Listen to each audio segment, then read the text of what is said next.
এটা কি নতুন ভাবি ভাইয়া? না, এটা নতুন ভাবি না।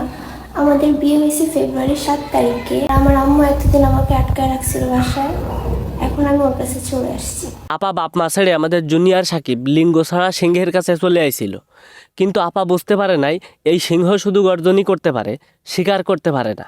আর আপা এইটা যখন বুঝতে পারছে, ঠিক তখনই আপা নগদে ভোল্টি নিয়ে নিছে। পারতেছে যে বাবা মা আমি ভুল করছি, আমাকে মাফ করে দাও, আমি তোমাদের কাছেই থেকে লেখাপড়া করব। আপা জুনিয়র সাকিবের কাছে এসে মা হতে চেয়েছিল, 2-4টা পোলাপাইন ফোটাইতে চাইছিল, কিন্তু আপা যখনই জানতে পারলো জুনিয়র সাকিবের ওইটা এখন নাকি আপাই ফিউচারে শুধু লেখাপড়াই করতে চায়। মানে এখন আমি ফিউচার প্ল্যান শুধু লেখাপড়াই করব, এতটুকুই, আর কিছুই না। অথচ এই আপাই জুনিয়র সাকিবের কাছে আসার আগেই বলছিল সে নাকি জুনিয়র সাকিবকে কলজা হারাই ভালোবাসে। ভালোবাসা মন দিয়ে হয়, ওইটা দিয়ে, টুনটুনি দিয়ে নয়। জুনিয়র সাকিব অক্ষম, এটা নিয়ে আসলে আপনি কি বলতে চান? না, সে দুর্বল না, আর ভালোবাসা তো মন থেকে হয়, তাই না? আর এখন জুনিয়র সাকিবের এই অক্ষমতার কথা জানতে পেরে আমাদের এই আপা জুনিয়র সাকিবকেই ছেড়ে চলে গেছে।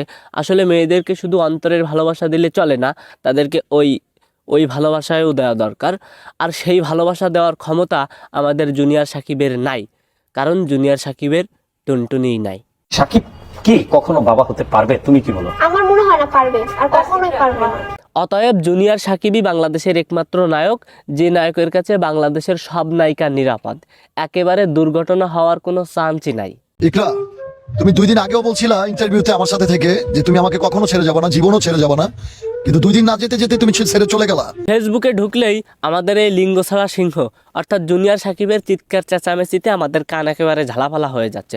ফেসবুকে ঢুকলেই জুনিয়র সাকিব এই করেছে, জুনিয়র সাকিবের বউ ওই করেছে, আজ জুনিয়র সাকিবের আগা কেটে নিয়েছে, কাল তো জুনিয়র সাকিবের হাসপাতালে নিয়ে গেছে, বউ একটা ছেড়ে দিয়েছে, আর একটা ঘরে এনেছে।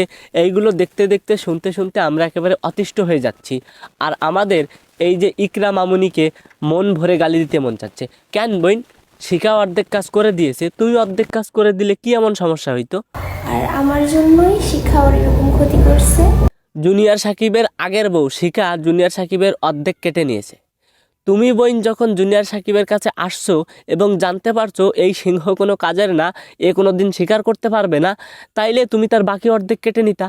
তাইলে ফেসবুকে এই জুনিয়র সাকিবের আবলামি আমাদেরকে আর দেখতে হতো না। সঠিক বলেছেন। না থাকতো বাস, না থাকতো বাসি, না থাকতে সিংহের শিকার করার কোনো চান্স, না করতো সিংহ ফেসবুকে এসে গর্জন। তারপরে এই যে জুনিয়র সাকিব আবলামি করতো বর্জন, আর আমরা থাকতাম শান্তিতে। একজন কমেন্ট করছে এই মেয়েটা আসছে সাকিবের কাছে ভাইরাল হওয়ার জন্য, কি বলে সব? হ্যাঁ, আমারও প্রথম মনে হয়েছিল যে এই মেয়েটা জুনিয়র সাকিবের কাছে শুধুমাত্র ভাইরাল হওয়ার জন্য আসছিল, কিন্তু যখন জুনিয়র সাকিবের অক্ষমতার কথা, মানে জুনিয়র সাকিব যে তাকে একটা বাচ্চা উপহার দিতে পারবে না, এই অক্ষমতার কথাটা জানতে পেরে সে জুনিয়র সাকিবকে ছেড়ে চলে গেছে, তখন আমি বুঝতে পারছি সে শুধুমাত্র ভাইরাল হওয়ার জন্য আসেনি, সে জুনিয়র সাকিবের কাছে ওই ভালোবাসা পাওয়ার জন্য আসছিল।